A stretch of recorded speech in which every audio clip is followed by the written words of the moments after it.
Hello, friend, and welcome to Sturdy Girl, a podcast focused on strength, not size, where you'll hear conversations around healthy body image, cultivating confidence, and being a resilient human in both body and mind.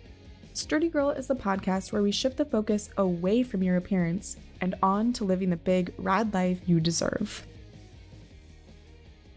Hello, friends, and welcome to another episode of Sturdy Girl. We have set up an actual studio today, and I'm joined by my friend Jess. Two Jesses. The Jess and Jess show today. The Jess and Jess show. What more could you ask for? It's going to be wonderful. Would you like to introduce yourself?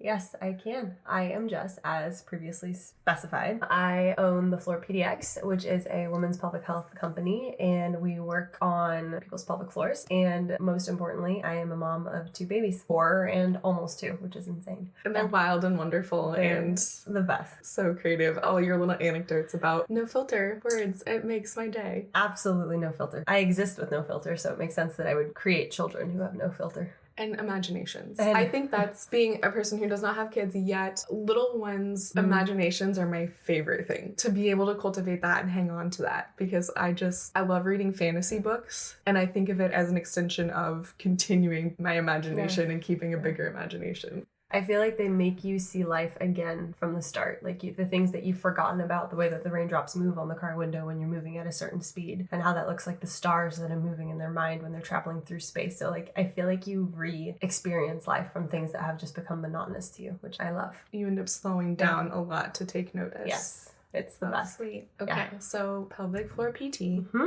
You have the floor. I wanted to wear I should have just worn the sweatshirt so that we could have both been repping. For the listeners, Jess is wearing her Floor PDX logo sweatshirt, and she brought me one, but I decided we needed a size bigger. Because I brought the wrong size. It's okay. So, I mean, it makes total sense. It works. Okay, how long have you been a PT? 6 years, which is wild. Time flies. Apparently, I'm getting older. It's fine. Just don't think about it. No, just don't think about it. It's just a number. Yeah, that's like my mom. I don't remember how old she turned this year. She probably wouldn't want me telling the podcast listeners how old she is. But she's like, it's okay. It's just another year that I'm 26. It's just another. Well, my mom did the opposite. She told me that she was 64 when I was 6. And so I was like, oh, mom's 64. Cool. Like, she is an agile, incredible 64-year-old. And then it only took me a while to realize that my grandma was younger than her. And I was like, oh, wait, she can't possibly be 64. But for years, I thought she was. So she's not 64 yet. So she's ageless in my mind because she hasn't ever reached the age that she was. I like this tactic. I know. Please tell your kids. I'm going to tell Ellie I'm 64. Yeah, and she's just going to believe that. She's going to be like, cool, mom. That's great. Yeah. That's awesome. So I'm stoked that you're here because I like hanging out, first of all. But I want to talk about being a mom. You are a mom. You work with a lot of new moms or soon-to-be moms where you're focusing on pelvic floor health. Like, just delving into that side of body image, confidence, how much your body doesn't feel like it's yours through that process.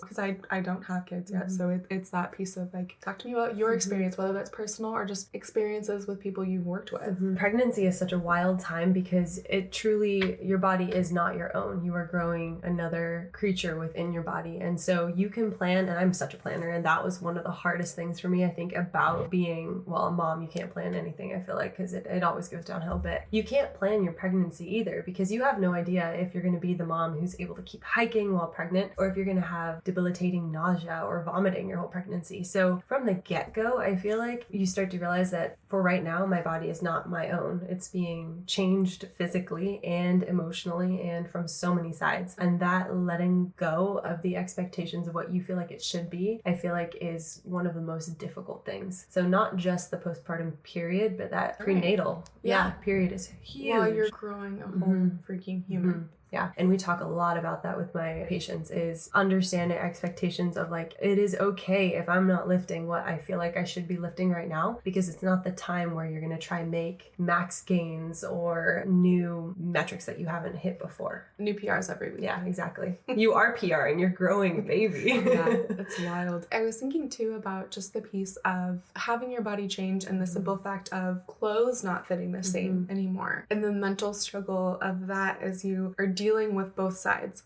I'm really excited. I'm growing this human. This is amazing. My life's going to change so much. And then like, well, crap, I can't zip up my pants anymore. It's also really hard if you have a community of moms who are going through it with you, I'm thinking of, I have specific patients right now who have their groups, which is so good, of support through pregnancy, but one woman's torso might be longer than someone else's. So their 10-week bump might look totally different than the other person's 10-week bump or their 20-week bump. And sometimes that can really get in your head of like, for people who may have had infertility and then they get pregnant, I've wanted this baby for so long, but now I feel guilty for hating the way that my body is changing and guilty for realizing that I don't really want to look this way. And finding an okay space mentally to be in is so hard sometimes. It's really hard not to compare yourself to other people who are on the journey with you because it's so different. It's so different person to person. Yeah, your own unique experience. And it's also that, and you'd mentioned it before we started recording, was being gentle with yourself. Yeah.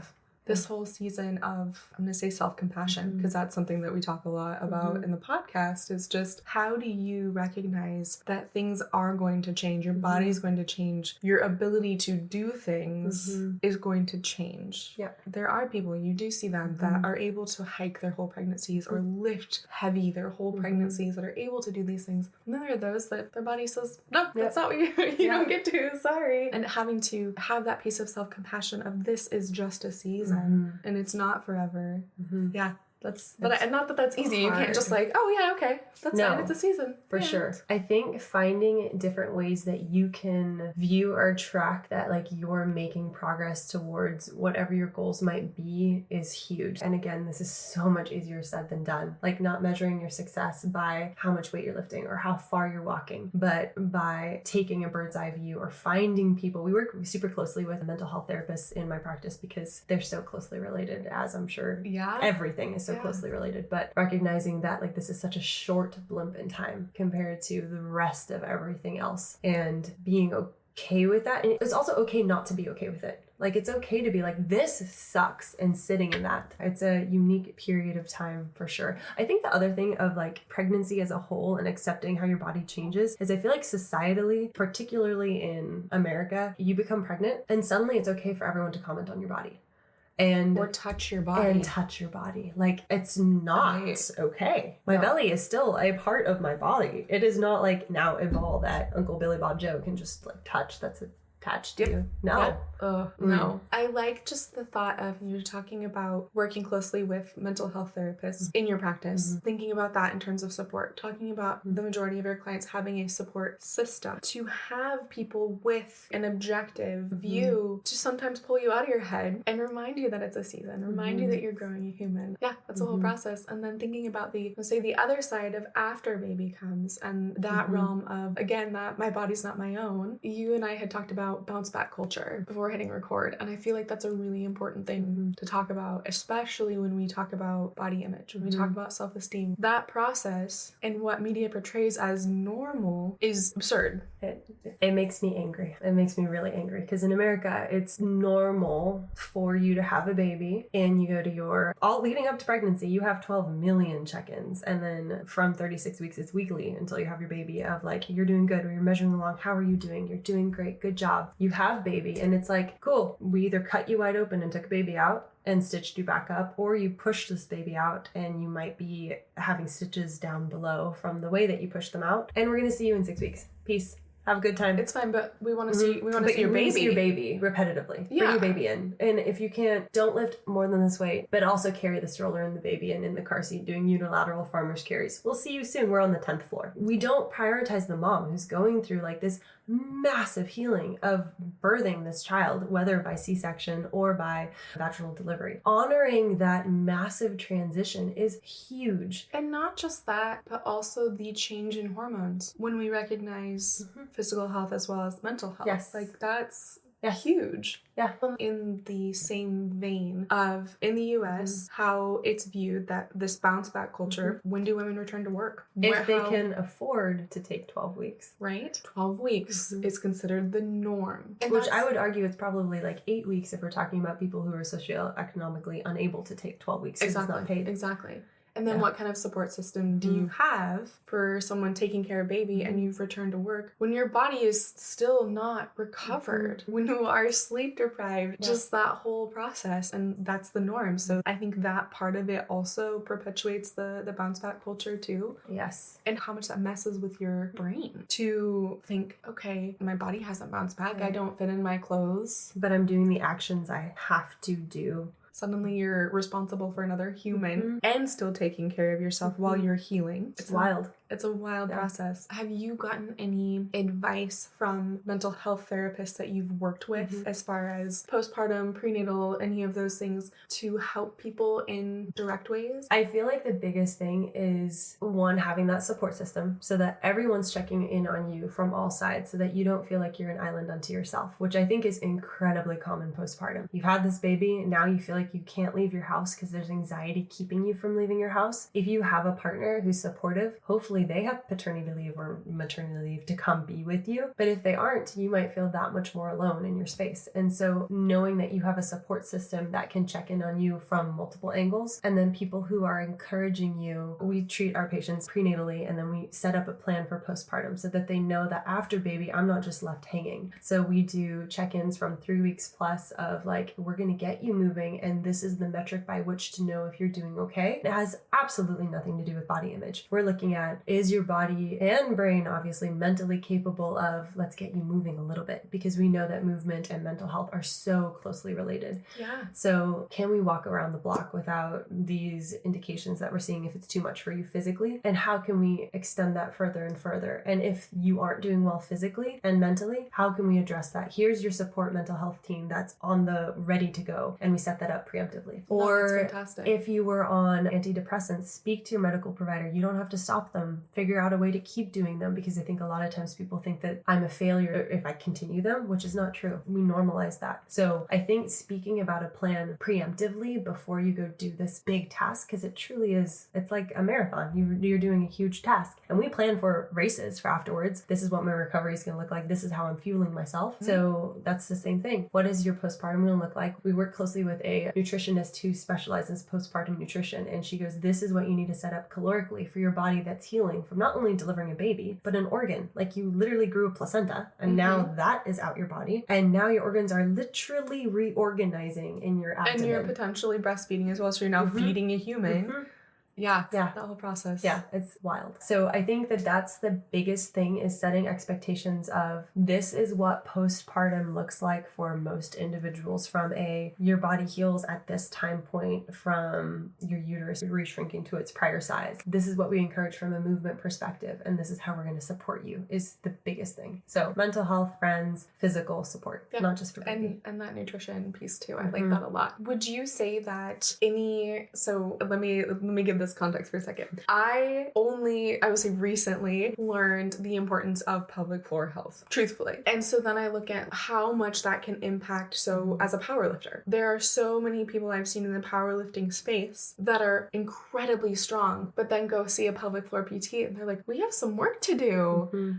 And realize how much stronger their lifting can be once they have worked on pelvic floor health. So that's, I feel like, I'm going to say misconception, or just something that people have overlooked, that it's not just soon-to-be moms and new moms, it's 100%. Everyone. Yeah. But then looking at, like, would you recommend someone who is pregnant to see a pelvic floor specialist, just as here's a way to prepare, here's how to set up, like, things that you can do and work on, and then setting up that plan? Because that's fantastic. I'm also a planner, so I think about that in context of when you have a baby, so much is out of your control. So if you can plan the piece of, here's how I can take care of my body physically after childbirth, to know that for someone like me, I would be like, how quick can I return to messing around with a barbell? And knowing, here's your plan to let yourself heal, to check in with those metrics to say, okay, this is how I'm healing appropriately. 100%. I mean, we advocate for that. I mean, like you said, you didn't know until recently about pelvic health, and most people people don't know about pelvic health. And I mean, obviously I'm massively biased, but like for something that so intimately, I mean, as a little side note, the pelvic floor has 3 layers, 3 muscles in each layer. They're important Just for educate me. I love this. Sphincteric control. So like urethral control of relaxing, letting urine out, but also stopping the flow of urine. Mm-hmm. It's important for relaxing to let feces out. It's important for support. So like powerlifting, dependent upon how you're bracing and cueing pelvic floor for liftings, that can like, it's wild to me when we're working with barbell athletes, how much more weight they can move with so much more efficiency if they just understand how to utilize pelvic floor in that realm. It's important for sexual health. It's important for stabilization. There are so many reasons for pelvic rehab. Now, when you're giving birth to a baby, they have to relax and get out the way because the uterus is doing all the pushing. And now that's where most people get confused because they think that the pelvic floor muscles, my Kegels or pelvic contractions, and I'm doing air quotes because I don't love the word Kegel for a variety of reasons, but they think that that's my strength. That's how I get baby out. So just to like from a baseline educate of like, hey, this is where bladder is. This is where uterus is. This is your vaginal canal. This is where people are checking if you have cervical effacement. What does that mean? Let me teach you. This is what dilation means. And we talk through different relaxation techniques because most of the time people don't know how to relax their pelvic floor because it's a region that one isn't talked about. And then 2, even if it is talked about, they think that all they have to do is Kegels. And whatever the heck Kegels are, because most people don't know what Kegels are because it's an arbitrary name in a region that no one can see.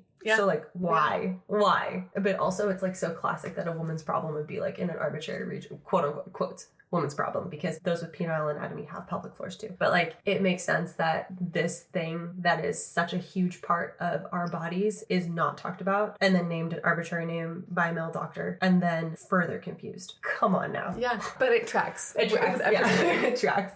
But we talk all about birthing positions. We talk about like what the pelvic floor does, what is not normal but common, like peeing frequently and leaking after having a baby is not common. But then again, that being said, all the stuff that we do, I mean, I'd say 50% of my patients are those who are pregnant or having had babies, and then 50% haven't had children and still have pelvic floor issues. And so closely related with that is people's body image across the board, because this is actually something I didn't think about this. People who are perpetually sucking in their stomachs because they want to take up less space because they don't have a healthy relationship with who they are. That's like our generation, especially with how we grew up. Like, that's constantly more pressure on your pelvic floor, which is probably acting in a space that's also, there's a lot of studies to show that people who have high anxiety or TMJ problems have a pelvic floor that's reacting in that same manner, i.e. shortened and not able to relax. Tense. Yeah. So you suck in your stomach the whole time, you don't want to take up space, that pelvic floor is going to react in the same way and tense and not move with you, which relays a lot of pelvic floor issues for people. That's so interesting. But that's exactly the people who suck in their stomach, don't want to take up as much space, don't want to let people see their stomach rolls. I feel like I've spent most of my life doing that unintentionally. Because I wonder, for listeners right now, can you check your stomach? Are you bracing and like holding in your stomach right now, trying to make it smaller? And when you breathe, are you just doing upper chest breathing, or are you allowing your belly to move with you with breathing? It's huge. Well, and that's something too that I have paid more attention to in recent times. It was actually when I was doing research for our stress and body image episode from the first season, and recognizing that one of the first things to go in a stressful situation is my breathing, is control over my breathing, where if I'm generally a belly breather, I will notice myself, 1, breathing through my mouth more than my nose, and then 2, it's up here, it's upper chest. There's so much impact that we may not realize until we can bring awareness around that. Yeah.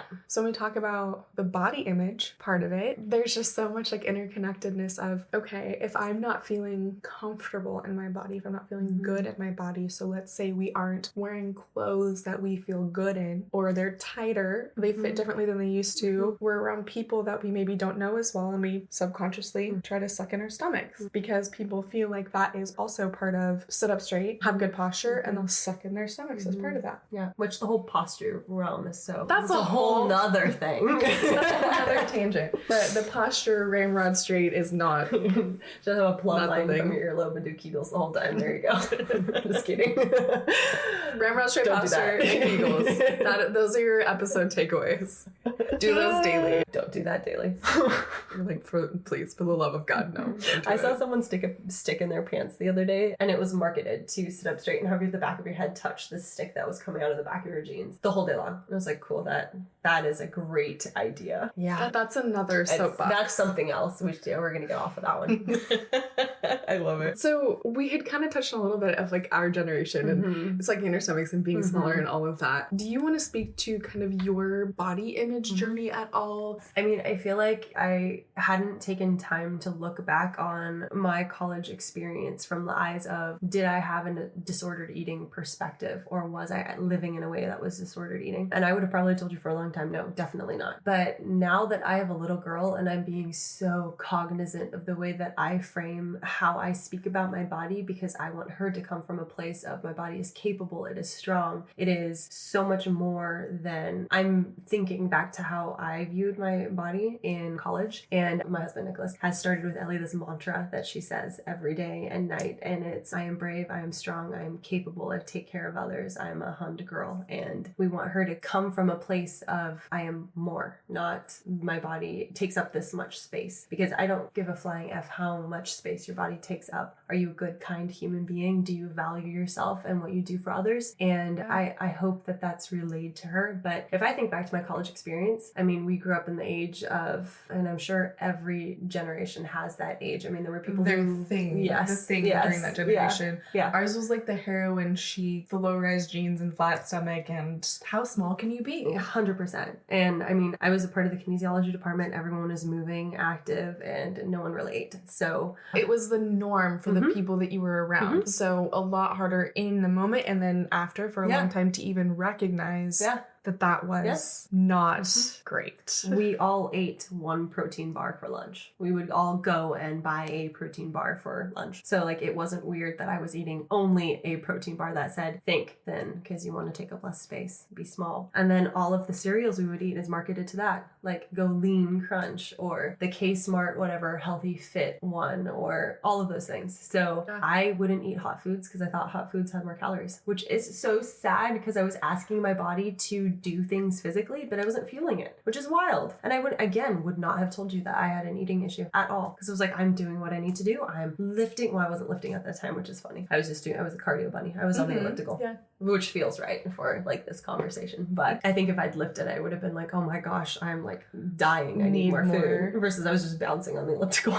But still, the arbitrary food rules that we assigned ourselves and thought they were normal. Yeah, absolutely wild. So then I went from that to grad school, where we had absolutely no money because grad school. So we were eating whatever we could find at grocery outlet, which was arguably a little bit better, but it was all processed because like the produce wasn't fantastic. And then we got pregnant like right after that, which is wild if I look back on that journey, and being okay with how my body was changing with Elliot. And it's crazy to compare pregnancies. With Elliot's pregnancy, I lifted and was lifting what I wanted to lift and did great. And with my little boy's pregnancy, I couldn't do any of that because of the way that he was in my belly. So in my second pregnancy, I was like, oh, I'm fine.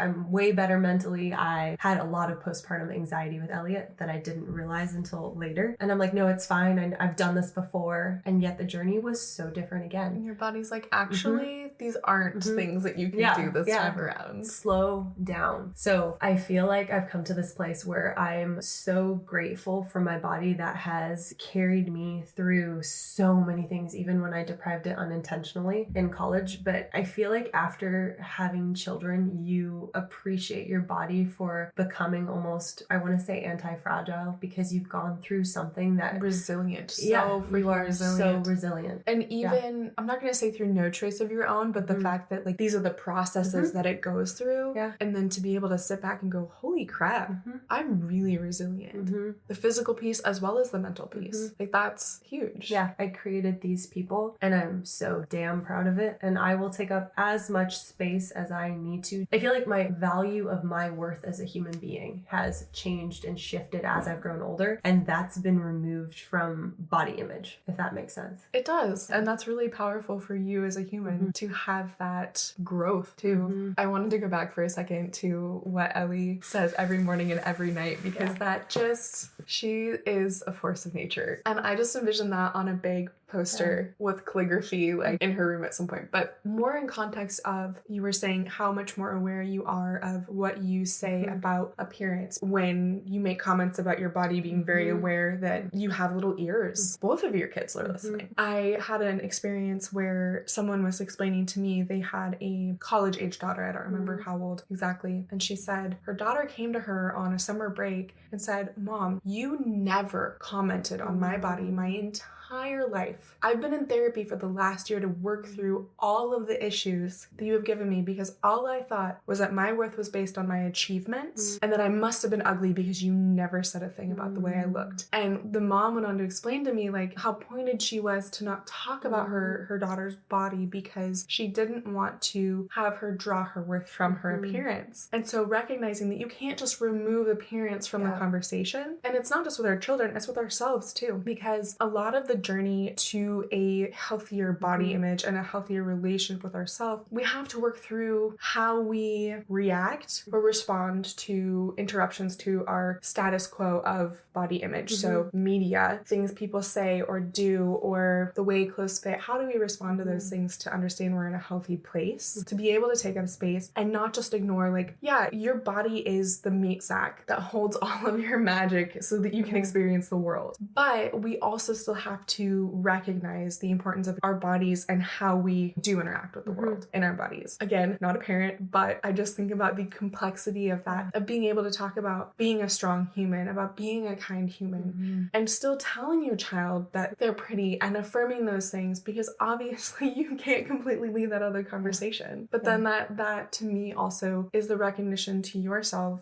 when you look in the mirror to, I was to say, find something you like about yourself, but understanding it's not about your looks, but there is a conversation to be had. 100%. So that it's not just, oh, well, I'm worthy as a being on its own. You are. 100%. But you have to have some kind of relationship with I think that goes back to the grace piece. If the clothes that you don't like, I just did a massive rehaul of my closet because I was like, these don't, like the cleaning lady, and she was like, you don't bring me joy anymore. Bye-bye. Thank you for what you've done. Goodbye. Do you know who I'm talking about? No, I don't. She was like big in COVID. She was the Marie Kondo. Marie Kondo. I always want to call her Jane Fonda, which I know it's not Jane Fonda. But yeah. So, but I mean, it's the same thing. You don't bring me joy, and having grace to be like, those lowrider jeans, they don't make me feel confident in my body. Yes, I know that I'm of worth, but I don't want to wear them because I don't feel good in them. And having grace to be like, I'm gonna wear the high-rise ones. I feel better in them. I'm gonna wear them. Or I'm gonna wear my husband's high-rise jeans because I feel comfortable. Yes, exactly. I go back to like our generation and the low-rise jeans. I remember in middle school, I had wanted some new Levi's, low-rise, bell-bottoms, all of that. And I remember explaining to my mom the ones I wanted. And the next day she had gone, I think grocery shopping or something, but took it upon herself to go buy me Levi's jeans. And she came home with mom jeans, which are popular now and very common. And they were not. No one but your mom wore those when we were in school. And I remember crying myself to sleep because my mom's like, honey, these jeans are just going to be so flattering. They're going to make your tummy look so much slimmer and they're going to make your butt look good. You don't want those low-rise jeans because you don't want people to see your fat rolls. And she meant well. But she totally meant well. Yeah. But when you're 7th grade, 8th grade, I can't remember what age that was, and I was like, I'm gonna be the loser. When you're pulling your lace cami over the... I had them in like every color. Every color. And they had to be the thicker the lace, the better. Yeah, I'm pretty sure they're all from like Wet Seal or something. 100% PacSun. Oh my gosh, that's so true. I think Nicholas and I have to be cognizant. Elliot's standard of what she finds beautiful we're trying to foster right now, and her level of what she wants to wear. Like, she has such a fashion style, so we just let her buy or put together her outfits in the morning, because I used to be the mom who was like, my children are gonna wear neutral, I'm gonna be the like aesthetically pleasing, because that, like, I just love neutral. And one day, I remember this so clearly, Ellie was getting dressed in the morning, she opens her closet and she goes, Mama, nothing in here is beautiful for me, which I also kind of want to like hold for myself. Like, look at my closet, is anything in here speaking to me? Does it fill my cup from that standpoint? And I was like, babe, why? Like, these are beautiful. She goes, Mama, they are not beautiful. Nothing is pink. Nothing is purple. Nothing is rainbow. So we went to the store and bought all the rainbow, all the pink, all the, and she just wears long pants with her princess dress, with her hair braided a certain way because it brings her joy. Expressing the way that she wants to be. To cultivate that, because when do we lose that? Yeah. At what age? Because I try to think about that too. What age did I lose that carefree, I'm going to wear my like ballet tutu with a t-shirt and my rain boots because that's what I want to wear today. Yeah, I think when the voices outside of your body start becoming louder than the ones inside yours. Yes, that's exactly when it starts. All of that to say, as an adult, how do we rekindle that little kid magic of opening the closet and saying, what brings me joy? Wear the rainbows, wear the tutu, right? I mean, I realize too, I look at current fashion sometimes, and I'm not current fashion, I'm in like leggings and a Costco sweatshirt, you know, like, but the current fashion, Blake and I have this saying that we repeat all the time, and it's, there are no rules. And it was jokingly from some movie that we watched, but things will happen. And that's like, fashion, there are no rules. Does it make you feel good? Perfect. Wear it. Embrace that piece of the little kid who gets joy from what they wear, who picks out things because they like them and for no other reason. Take up space. Yep, take up space. One other thing I wanted to touch on before we hit record, we were talking about kind of the shoulds of motherhood and just those pieces of like, you should be able to bounce back. You should be doing those things. I feel like people say all the time, I should be fine to go back to work and leave my baby for a long period of time. I should be able to have dinner ready before XYZ, like the old 1950s ideology. I should be able to have the house clean and ready to go in 2 seconds. So in talking about the shoulds, I think, and we talked about this in the beginning, to have grace, you should not have to do any of that. And it's okay to say, I need help. I need help from your partner. Please do XYZ, delegate. It shouldn't all have to be on you. Again, having grace with yourself to say, I don't need to have the house to my prior standard that I wanted it to be at. I'm okay sharing this whatever standard you have with someone else, and being okay with accepting that like we're a different state now. My body is a different state. I might have another child added to the mix, and it's okay to not have to be at the standard that I accepted before in terms of the house needs to be a certain level of cleanliness. The cars need to be perpetually cleaned. Which is impossible with littles. Impossible. I think of this in context of that awareness piece, which is hard. I mean, it's easy to just say, oh, be aware of these things, but if you can start to develop the awareness and the curiosity. So I like to talk about it as curiosity before awareness, of getting curious with what does my body need, slowing down enough to be like, okay, I'm telling myself I should do this, I should do this. For me, a lot of times, like not talking motherhood, but I should work out after working an 11-hour day. I should be able to come home and make dinner and do the dishes and work out and take care of some coaching things and the podcast. Should. And then I slow down and I'm like, I slept terribly last night. My day was so busy. I didn't drink any water from 6:30 in the morning to almost 1 o'clock in the afternoon. I had my oatmeal for breakfast and a snack for lunch because that's what I had time for. I got home, I ate. Okay, if I get curious with myself, what does my body need? What do I need? The best thing right now, I'm taking the dogs for a walk and I'm going to bed early. 100%. And so that in context of prenatal, postpartum, those pieces, if you can get curious, so a place that's non-judgmental. It's not, well, before I could do this, or so-and-so online had a baby 6 weeks ago and is already lifting with a barbell or whatever the heck it is. It's for me right now in this moment. What do I need? And it's hard. If we have never tuned into our needs or our internal voice, it's hard. It is really hard to know what you need. And so then it's like, give yourself a checklist of like, do I need to eat? Do I need to sleep? Do I need to move my body? What do I need? Do I need to surround myself with other people? Have I been working from home all day, talking to the dogs, you know, like what fills your cup?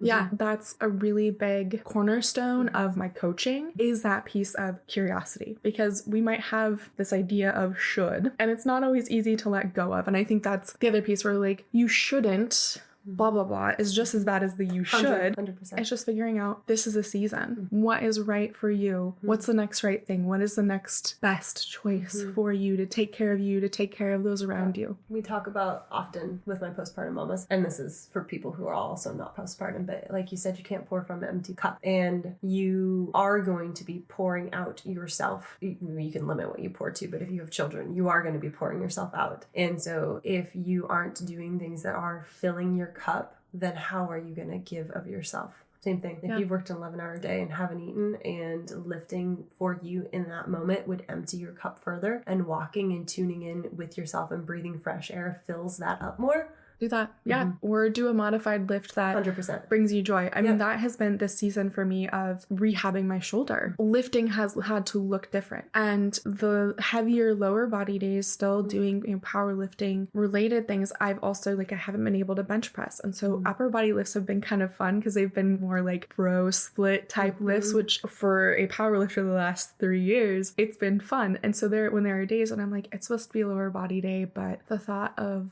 just heavy weights is just not appealing. You know what? I'm gonna go do some shoulder press and bicep curls, you know, this is fun. And making it something that is cup filling, that you enjoy, whatever that may be. Yeah. Without the intention of taking up less space. Exactly. I think that's awesome. Is there anything else that you wanted to touch on? I think just the biggest thing is having grace for yourself. I think echoing that again and again, because from that state of grace comes acknowledgement of, I've done this and I'm so proud of myself. I'm so proud of myself for being okay with growing this child and being sick through all of it. I'm so proud of myself for having a birthing experience that was significantly different than what I may have planned and hoped it would be. I'm so proud of myself for allowing rest in the postpartum period when I'm scared of what it might look like and what I, quote, want to return to. I'm so proud of setting realistic expectations and telling people I'm scared of where I'm at. And I think from that point, you'll be unstoppable and more resilient. And I say this, it's a practice. It's not something that you just do and you're checked off. It's a constant practice of, I've woken up today, my cup feels empty. How will I have grace for myself today? How will I exude that in whatever I do? And practice that. Yeah. I think too, there is that piece of you have being proud of yourself and taking pride in the things that you have done and simply existed and survived the day and whatever it is. And then you have appreciation and dare I say gratitude. I feel like that's just a buzzword anymore, but it is important, right? Yeah. And then acceptance. So if we can move from a place of just all the shoulds to some level of accepting, I have done my best today. I've shown up the best that I can, to appreciating the things. And then it's that pride, taking pride in I'm really proud of myself, because for a lot of people, that's such a hard thing to say and acknowledge, because it funnels into this oh, well, women shouldn't be prideful and the confident woman is too loud. It's too this, it's too that. When being able to be proud of ourselves for whatever it might be is so important for that healthy relationship with ourselves. Yeah. Okay. I have a few rapid fire questions. Okay. And then we can wrap up. Okay. What is your favorite kind of cookie?